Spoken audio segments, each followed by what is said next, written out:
Hello students, we are reading chapter 1 of Geography. The name of chapter is the Earth in the Solar System. So let's start from page number 5. Conditions favorable to support life are probably found only on the Earth. The Earth is neither too hot nor too cold. It has water and air, which are very essential for our survival. The air has life supporting gases like oxygen. Because of these reasons, the Earth is a unique planet in the solar system. From the outer space, the Earth appears blue because its two-thirds surface is covered by water. It is therefore called a blue planet. Here, the moon. Our Earth has only one satellite, that is the Moon. Its diameter is only 1/4 that of the Earth.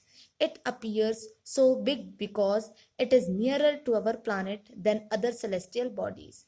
It is about 3,84,400 km away from us.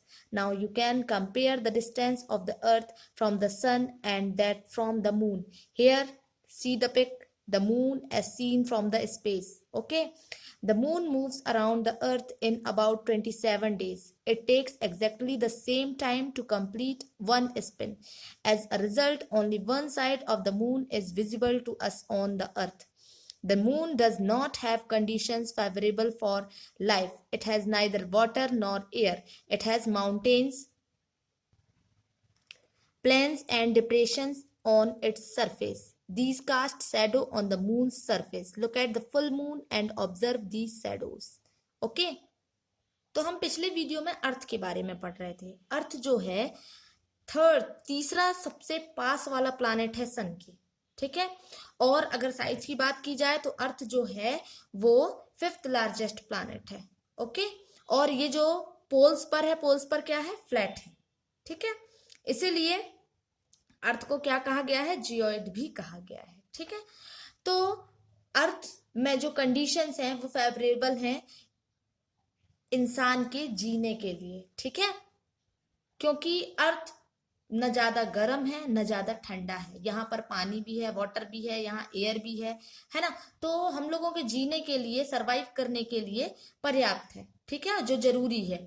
यहाँ की जो air है इसमें life supporting gases हैं जैसे oxygen. ठीक है. और इन्हीं कारणों से अर्थ जो है वो एक यूनिक प्लैनेट है सोलर सिस्टम का, कि जहां जीवन संभव है.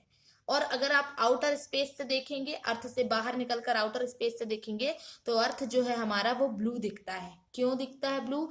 क्योंकि अर्थ में जो 2/3 पार्ट है वो वाटर से कवर है. ठीक है. अर्थ का 2/3 पार्ट पानी से भरा हुआ है. इसीलिए ये हमें स्पेस से ब्लू दिखता है और इसीलिए अर्थ को ब्लू प्लैनेट भी कहा जाता है. ठीक है. अब बारी आती है मून की. तो मून तो जानते हैं आप लोग. हमारे अर्थ में एक सैटेलाइट है. ठीक है. सिर्फ एक ही सैटेलाइट है जिसको हम मून कहते हैं. ठीक है. इसका जो डायमीटर है, डायमीटर अर्थ से 1/4 है, मतलब आधे से भी आधा. ठीक है. तो ये हमें काफी बड़ा दिखता है. क्यों? क्योंकि ये हमारे अर्थ से पास है. ठीक है.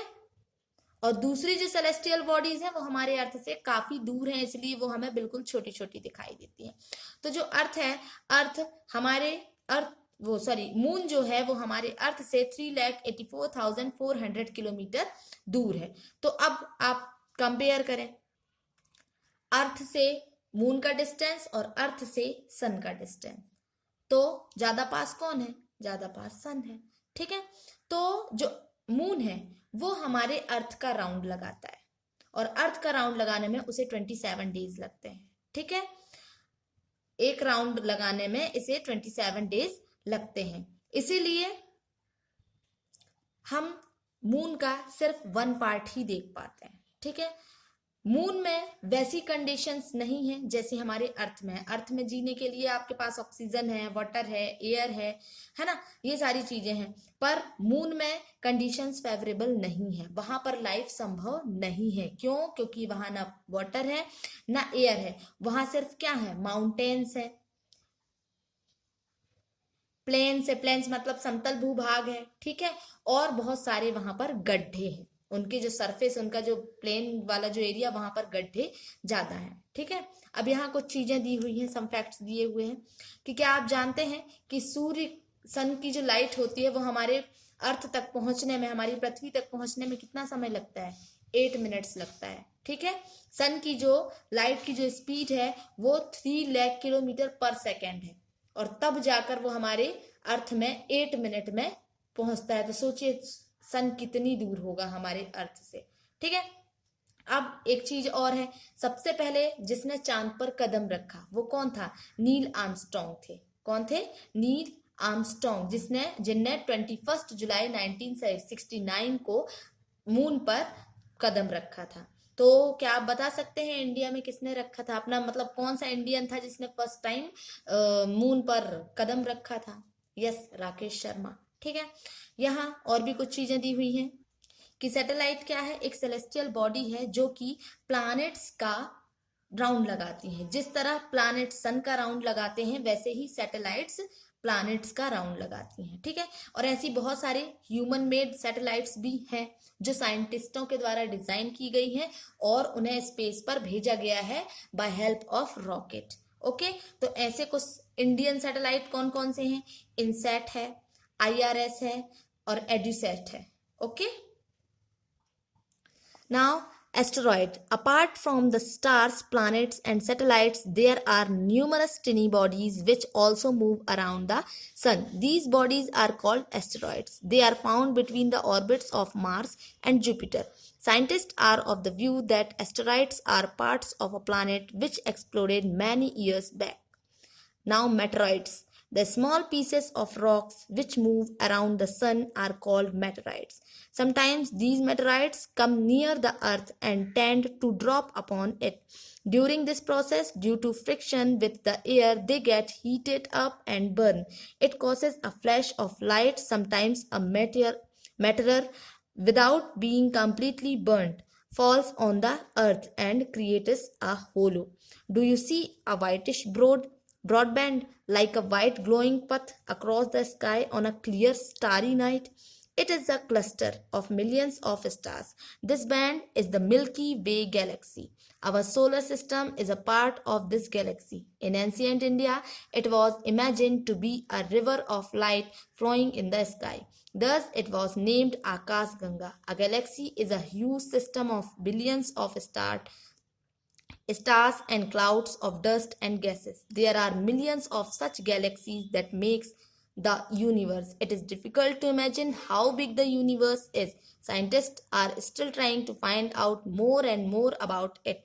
We are not certain about its size, but we know that all of us, you and I, belong to this universe. तो जैसा कि बताया कि मून में क्या है? एयर और वाटर नहीं है, वहां पर माउंटेन्स हैं, प्लेन्स हैं और डिप्रेशन है, मीन्स गड्ढे हैं उसके सरफेस पर। ठीक है, तो इसलिए आप देख सकते हैं कि जब चांद को, आप मून को जब गौर से देखेंगे तो वहां पर आपको कुछ शैडोज दिखाई देती हैं, छाया छाया सी, धब्बे धब्बे से दिखाई देते हैं। ठीक है, तो वही चीज है। अब एस्टेरॉइड जो है, स्काई में स्टार्स, प्लैनेट्स, सैटेलाइट्स, इन सब के अलावा कुछ छोटे छोटे, कुछ नहीं, बहुत से छोटे छोटे टुकड़े भी वहां पर सन का राउंड लगाते हुए दिखते हैं। तो ये बॉडीज जो है ये क्या कहलाती हैं? ये एस्टेरॉइड्स कहलाते हैं। ठीक है, ये आपको कहाँ मिलेंगे? सोलर सिस्टम में मार्स और जुपिटर के बीच में। Okay, I show you. See, this is Mars and this is Jupiter and these belt are asteroid belt. Okay, ये जो हैं ये छोटे छोटे टुकड़े हैं। ठीक है, और साइंटिस्ट के नजरिए से देखा जाए तो एस्टेरॉइड जो हैं वो प्लैनेट्स का ही पार्ट है, जो कि बहुत सालों पहले खंडित हो चुके हैं या टूट चुके हैं। ठीक है, अब बात आती है मेटेरॉइड्स की। मेटेरॉइड्स क्या हैं? रॉक्स, पत्थरों के छोटे छोटे टुकड़े जो कि सन का राउंड लगाते हैं, वो मेटेरॉइड्स कहलाते हैं। ठीक है, कई बार ये मेटेरॉइड्स जो हैं वो अर्थ के पास भी दिखते हैं।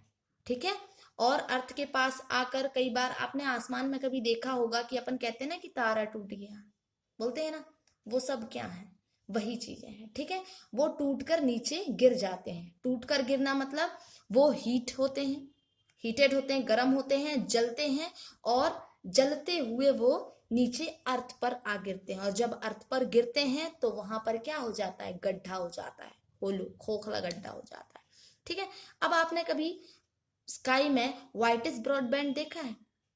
सफेद सफेद सा अगर आपने देखा होगा, तारों का समूह दिखता है और बिल्कुल व्हाइट व्हाइट, रात के टाइम में व्हाइट बादल टाइप के ऐसे कुछ नजर आते हैं, देखा होगा, है ना। स्टारी नाइट, जब स्टार्स बहुत सारे रहते हैं तब, ठीक है।